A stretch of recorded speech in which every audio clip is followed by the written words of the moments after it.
What's up, guys? Alright, I want to do a new Balisong tutorial video, right? So I'm doing this little intro to just explain what this video is going to be about, so there's no surprises and people don't sit through something they're not interested in. Alright, now in the past when I've done different Balisong tutorials, I've showed a move, and usually I show how to close it as well. However, I wanted to make a video specifically dedicated to closing a Balisong. Alright, again, Balisong, if you don't know, is a butterfly knife. The butterfly knife term is more of an Americanized term. Balisong is more of the Filipino, where its roots came from. It was not necessarily invented in the Philippines, however, it's most predominantly used in the Philippines, and it is part of Filipino history. Okay, so, anyway, here is a Balisong, the Benchmade Model 51 Morpho. It's been my user Balisong for a long time now. I'm going to use this for demonstration purposes today. And you'll see there's dozens and dozens of videos here on YouTube, great videos on how to manipulate a Balisong and open them.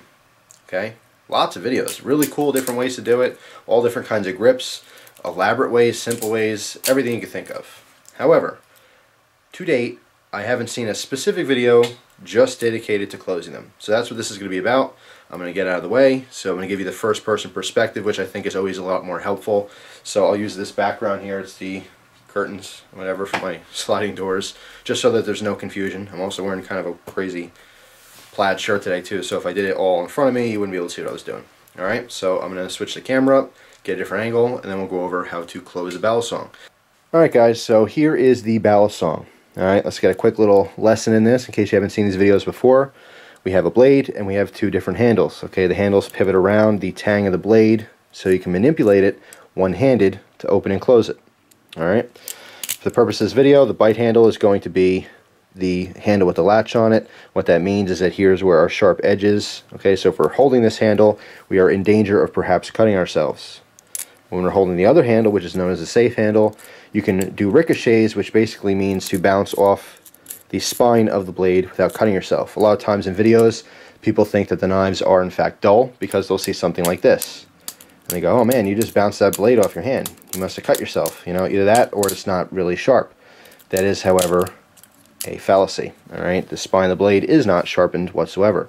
So when holding the safe handle, you can be pretty fast with a different move, and it looks impressive. People happen to think that it's fake, or that the knife is not sharp. And when in fact, if they look closer, they would realize that I never have actually handled the front portion of the blade, the business end.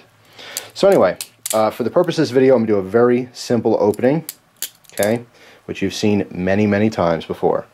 Now with this opening, I'm going to go back and forth using this to explain how you can close a knife. There's basically three different ways to close a Balisong, okay?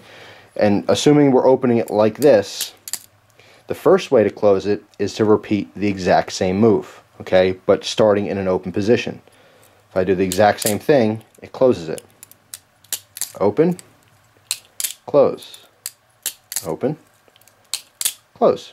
Okay, now if I just with two hands manipulated this open and just repeated the exact same motion, it would be closed. Okay, so if you repeat the move identically, it will close the knife. Alright, so now not to confuse anyone, but if I repeat the move on a different move, you'll see that it will always work the same way. Open, repeat it to close it. Alright, so again, back to the basic horizontal there.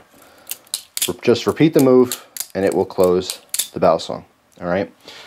Now, the second way you can close the Balisong is by doing the move in reverse. Alright, now, again, you'd have to watch and know how to do this specific move. It is one of the more basic moves to do, but you'd have to learn that first before you can understand what I'm doing. If you're totally new to this, it's going to be a little confusing to you. Alright, so again, the basic opening here, by doing it in reverse, it will also close the knife. Okay, that's how I'm opening it, closing it, opening it, closing it. Now, to show the difference here, because to the average person, they might say, well, you just did the same thing, right? Again, this is how I'm opening it. That's closing it the exact same way. I'll try to go slow here so you can kind of see it. Opening it, closing it. Now if I were to do it in the reverse, it would look like this. And you can also do it in the reverse to open. Alright, so the third way to close a balisong is just by doing a completely unrelated move altogether. The first way is to repeat the move. Right? The second way is to do the same move in reverse. And the third way would be a completely different move or different motion altogether, which can really be anything you want. Alright, so those are 3 different ways you can close a balisong. Now I want to show you a couple different ways that I like to close the balisong. I like to be a little bit flashy. It's a flashy knife inherently, and that's what's so fun about it, is that you can do a bunch of different, manipulations to both open and close it. The end result is going to be the same. I mean, when you open a knife, doesn't matter what you do, your end position is going to be, okay, you're gripping both handles, and the blade is exposed, so you can cut with it or do whatever you have to do. The reverse of that is no matter how you manipulate it, you want to end closing it.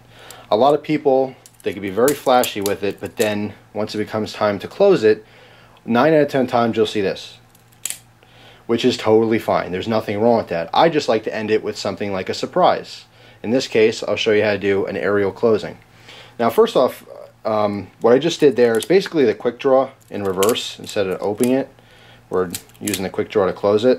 And I think this is a great exercise. All right, so if you're not used to practicing closing your balisong, just do this over and over and over again. It really helps the muscles in your fingers. It really helps with your speed too. Another little exercise you can do for closing, and I'm going to try to do this slow and I'll get progressively faster to show you this, but basically it's that. Now that doesn't look like much, right? I'm just flipping it out and closing it. But the idea here is that once you flip it out, you want to close your fingers here, okay, on the safe handle. So in slow motion, I'm flipping this out. Now while this blade is past where my fingers are, and it's going to the extend position, I want to do that with my fingers and actually close it. So watch closely what I do with my fingers here.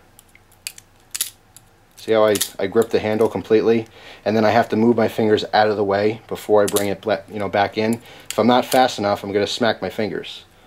Alright, now this is a great way to practice, again, not only your speed, but your finger, the muscles, muscle memory. It's going to remind you to get your fingers out of the way. Now, if you really wanted to have fun with this, you could do it in the reverse, so that you have that danger of, well, if I don't get my fingers out of the way in time, I'm actually going to get cut. Now, it's not something I recommend. It's self-torture. I mean, eventually, as you get faster and faster, you will cut yourself. But if you do it with the safe handle, worst case scenario, you smack your fingers, maybe get a little bit bruised, But it's all part of the game. We know inherently we're playing with knives. There is a danger we're going to get cut.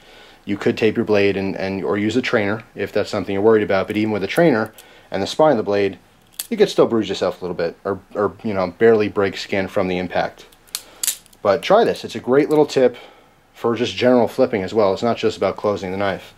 But start off real slow. Make sure you grip it down fully and move your fingers out of the way. Now, of course, you can try to get as fast as you can with this. After a while, you can do it pretty good.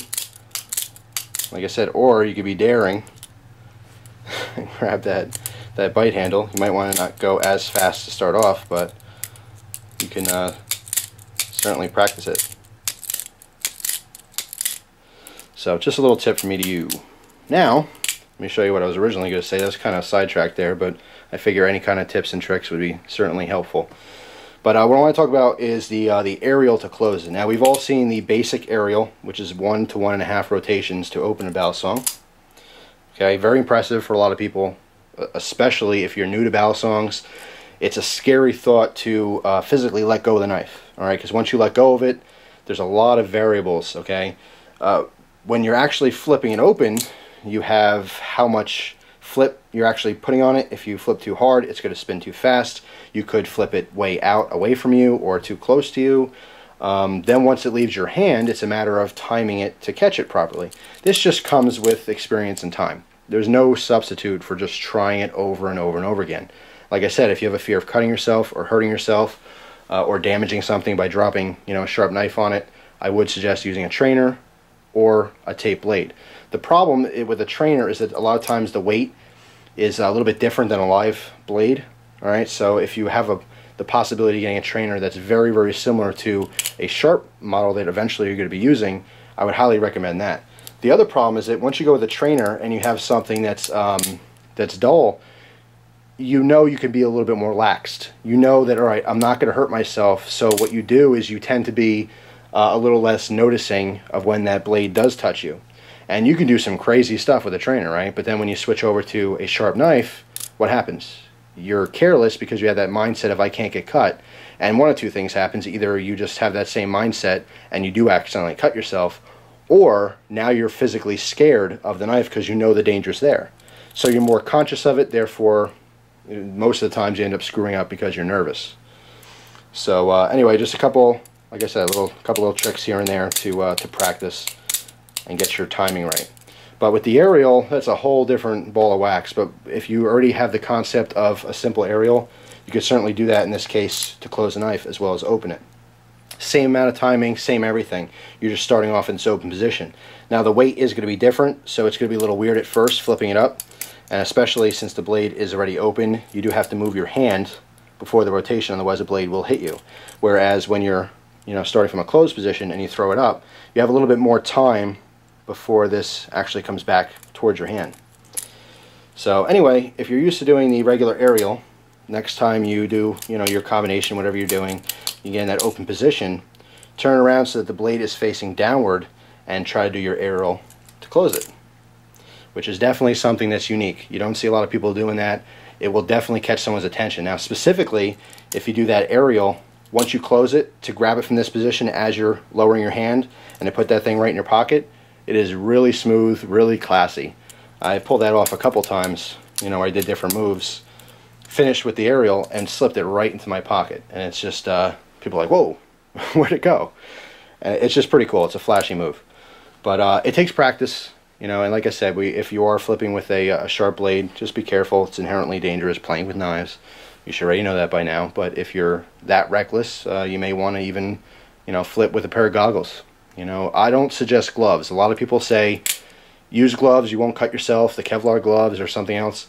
The problem is, even if you have, work gloves, you don't have the same dexterity in your fingers, and you don't have the same feel, okay? With your bare hand, it's really the only way you can flip, because once you go with gloves, you're going to get used to flipping with gloves, and then when you don't have them, you're going to be completely lost. Not only that, but you can't feel everything. Most of it is feel. It's just experience and feel and memory. All right, so with the gloves, it hurts that. And a lot of times you'll end up screwing up on accident because of the gloves. So I think it's counterproductive, but that's just my opinion. Before I go, I'm going to share one more move with you, a way to close a knife. It's something I've been tinkering with the last couple months, something I just do. It's been part of my new routine, but I don't think I've ever shown it on camera. Very simple move. What you want to do is, once you're in the open position, doesn't matter how you grip it or wherever you left off, you want to scoot down to the butt end of the handle here, okay? You're going to be resting it against your pointer finger, just like so. The blade itself is pointing down, but once you rest it to the side here, it's going to be pointing to the left of you, if you are righty. Okay, if that makes any sense. You're going from this view here to this. Now, for this one, all you're going to do is you're going to imagine you're letting go of the knife with all your other fingers, but you're still holding it with your pointer finger and thumb. Alright, once you do that motion here, you're going to let go of your thumb and let it drop. Now, as it's dropping, you want to grab your middle finger here to lift it up. It's basically a rollover, but it's sideways. It's not the normal rollovers we're used to. Alright, so it looks just like that. Come to the end, let it drop, catch it. Now when you're coming back up, you're gripping the safe handle here and lifting up. Alright, so I'm going to show you the whole move, full speed, so you can see what it looks like. It's really, really simple to do once you get a hang of it. Alright, it's one of those things that is really easy to do. It just appears to be flashier than it is, like a lot of Balisong moves. And give you a breakdown again. Pointer finger and thumb, just kind of balancing it here towards the end. You're going to let it drop. As the knife clears, like on a 45-degree angle here, that's when you're going to pinch with your middle finger, bring it back up again, and now you have your pointer finger and thumb on the safe handle, okay? You just swing it up. Alright guys, that's it. Hope you guys enjoyed the video. I thank you very much for watching. Certainly appreciate your time and the interest. I know a lot of people like their Balisong stuff, so I wanted to do a new Balisong tutorial. And I figured closing something I haven't gone over before. I will have new Balisong moves in the future. They will be more or less combination videos, so it's going to be a little bit more to the intermediate / advanced stuff. But every now and then, if I realize that there's a simpler move that I haven't shown yet, I will record that, for the beginners. But anyway, that's it. Hope you guys enjoyed the video, and I thank you for watching. Hope you enjoy the rest of your day.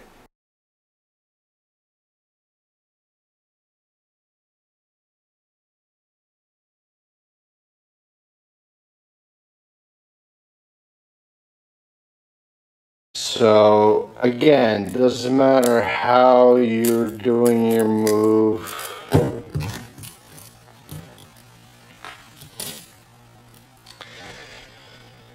So again, doesn't matter what move you're doing, you know, wherever